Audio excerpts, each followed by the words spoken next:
Hello friends. So bonjour from France.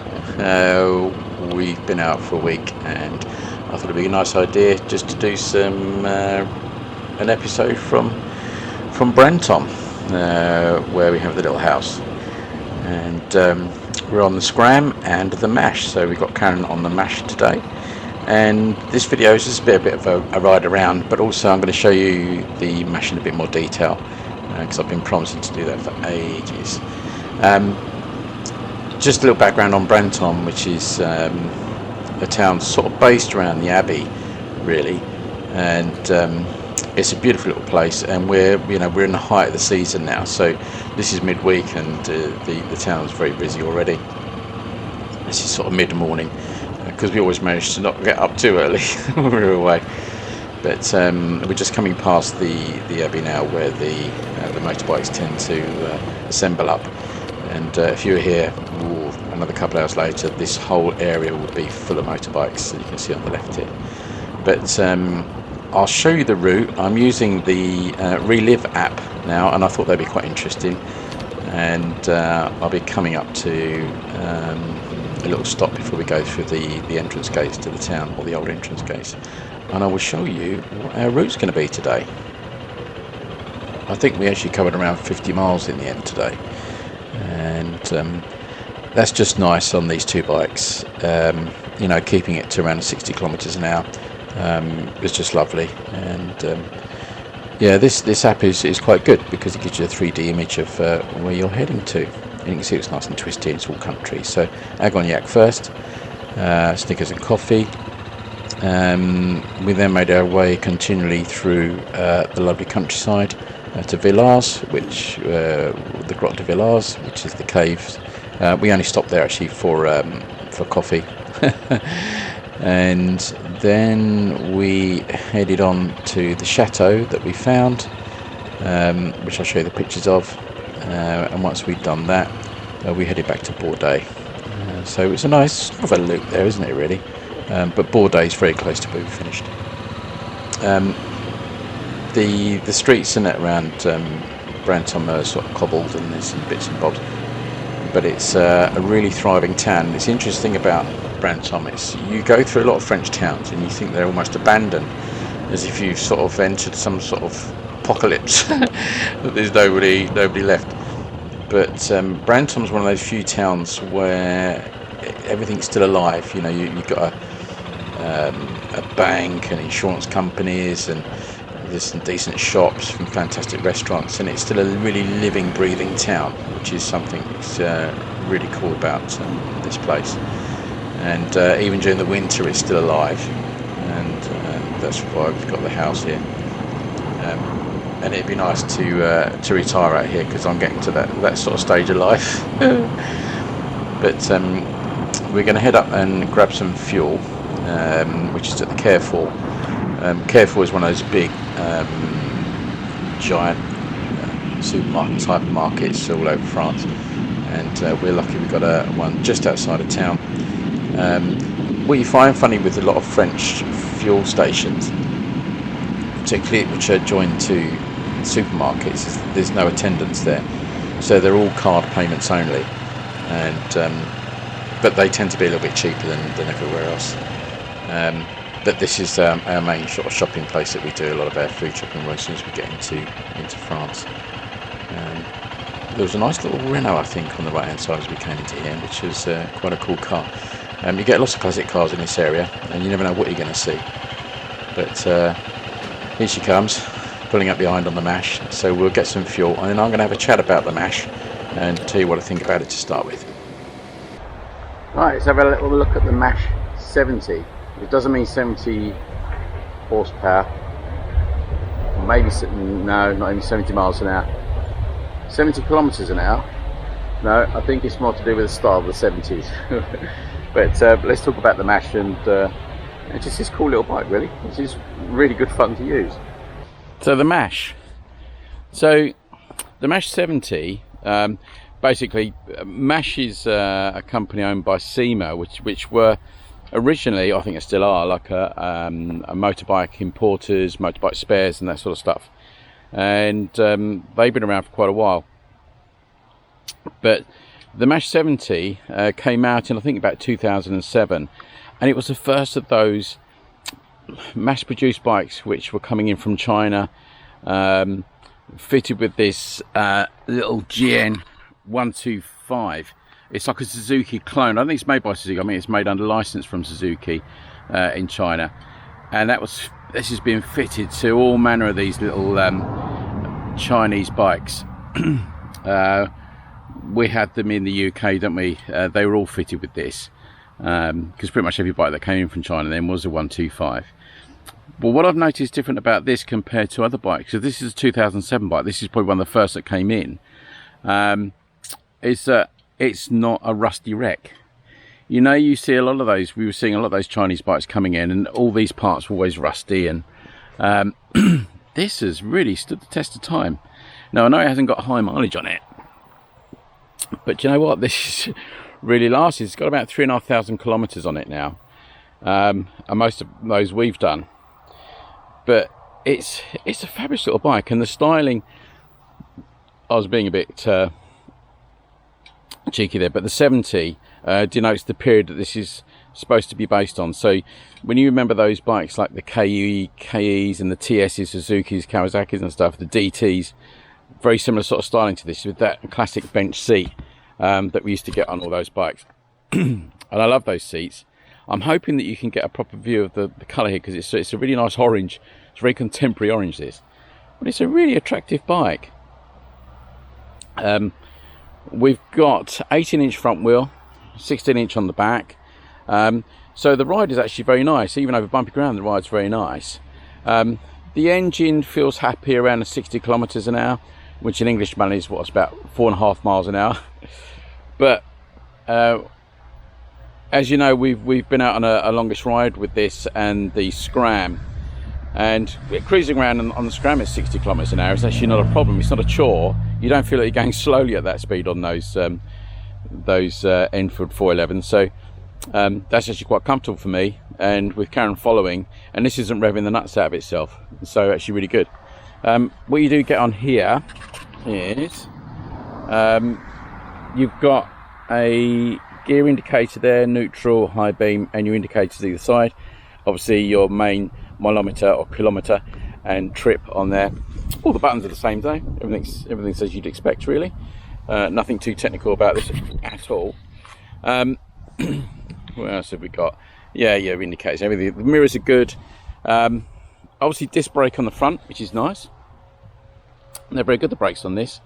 But it's that colour scheme, isn't it? It's that great decals. Now that is a transfer, but it's under the gel coat, so it'll be a bit more hard wearing. Same as that, but the plastics are fantastic. Plastics are fantastic. That was like a rhyme, wasn't it? The only thing we've had on this which has gone wrong, because this bike is nearly 20 years old, is that the plastics for the indicator, and we get this at home, don't we? The plastics on the indicator stalks, it starts to degrade and they've snapped, so we've lost that one, which might have been slightly persuaded by me getting in out of the kitchen, and this one here, but you know, it's not the end of the world. You could buy new indicators for that. So we'll head out of town and make our way onto the lovely windy roads. I put this bit in just because we got pursued at this point, or Karen did. You can see it was coming around like a fighter jet. It was going to get overtaken. And yeah, some of the French like to whiz along on their smaller bikes. But we'll head out of town. But let's finish our little look at the Mash as we go on. But that little engine, so obviously it's a carburetted version of the bike. You got a choke, which in the temperatures out here you don't really need, but you got a choke, carburetor, and you got your fuel tap, or in America the petcock. You got your fuel tap there, but you got reserve and on there. You can have rear pegs, but we didn't have any fitted to this. But it's just, I just think when you look at the quality of the chroming and stuff, they've obviously spent a bit of time on this, the French, or SEMA have, and Mash, and just to produce a slightly better quality bike than we're sort of used to, really.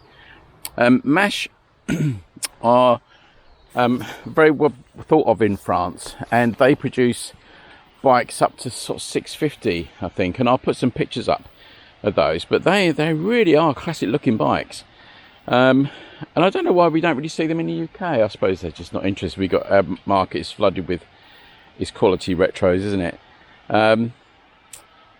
But I think they're obviously probably a little bit dearer than some of the cheaper retros we have in the UK. But these, I think Mash is a sort of slightly overlooked company in the UK, because we just don't see it. But they're worth searching out. But the bikes are really nice. I think their 650 is really nice, and I'm sure they do a 350 or 450 twin, which is worth a look. And maybe next time I come out into France, there is a dealer in Périgueux, and I might get a chance to look at it. Maybe on a test ride, which would be cool, innit? Obviously, this came from Absolute Moto, our favourite garage in Périgueux, because they're a big Enfield main dealer. But everything is just good. It doesn't rattle or roll, and it's just a pleasure to ride, really. So the Mash 70, that's where it all started. I think they do the Mash 75 now, so they've not moved on that much, have they? But yeah, the fit and finish of this one is actually very, very good, and yeah, I like the Mash a lot, and it's been an interesting bike to own, and just to nip down to this for a baguette and a string of onions. Right, back to the ride, and we see where we are. So now that our little interceptor there that's just come around the corner to have a few shots at us missed and has disappeared off into the future, or the distance, not the future. The Brantome is sort of three corners, is surrounded by these big roundabouts, and basically just takes you straight out of town after that. It's very easy to get lost in these roundabouts because they're so big. You've got a lot of room, so you have to keep your wits about you. But this is the road to Périgueux, but we don't stay on it for very long. We turn straight off left and take the road to Agognac. I never get it right. One day I will. I must ask my neighbour again. How do you say Agognac? But it's the place where they do the best coffee and Snickers. I'm so sad. I'm so sad. But that's where we're going to head on. So coffee and Snickers, and I'll cut through to that as we see Karen following me up on the way. Still think this is the best road one of the best roads in France, or certainly in the area. It's just phenomenal. This little bit of road, I love it, and could ride it all day. But what's funny about this bit of road is when you come back, when you do it in the reverse, it really does catch you out. Obviously because you're turning the other way, but if you don't know your bike well, it's very easy to drift wide on a bend, because some of them are almost like right angles by the time you get to them. But it's a beautiful piece of road, this.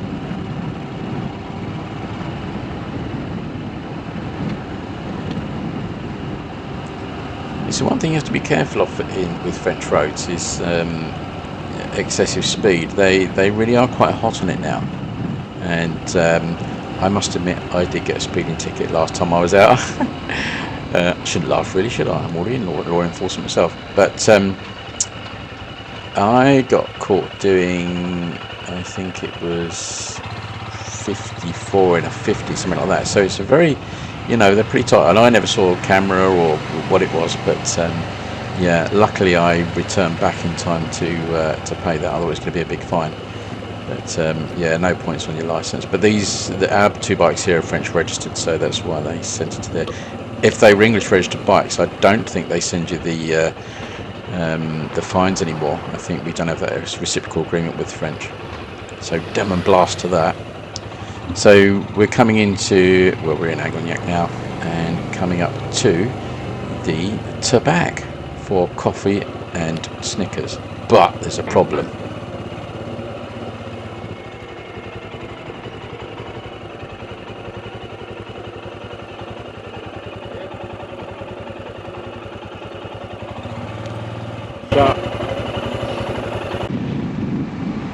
So after that crushing blow, we headed off to Villars and for a snack there instead, just to make up for the lack of coffee and Snickers. Right, it's a stop, fag break.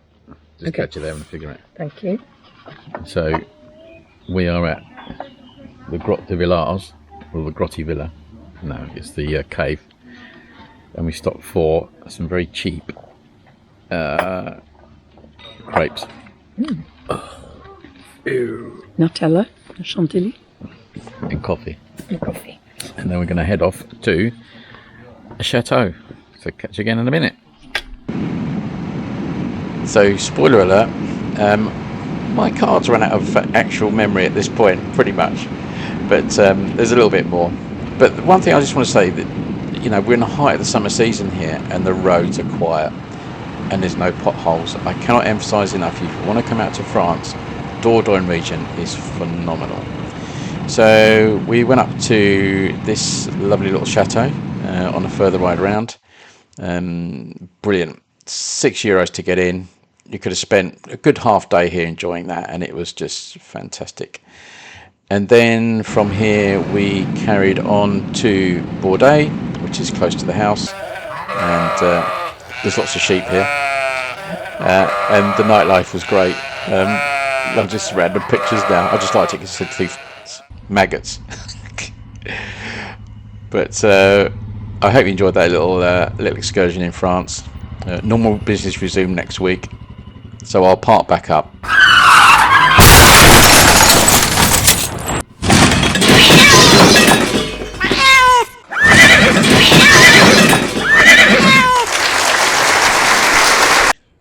So it's goodbye from France, and I'll see you in the next episode. Take care everyone and ride safe.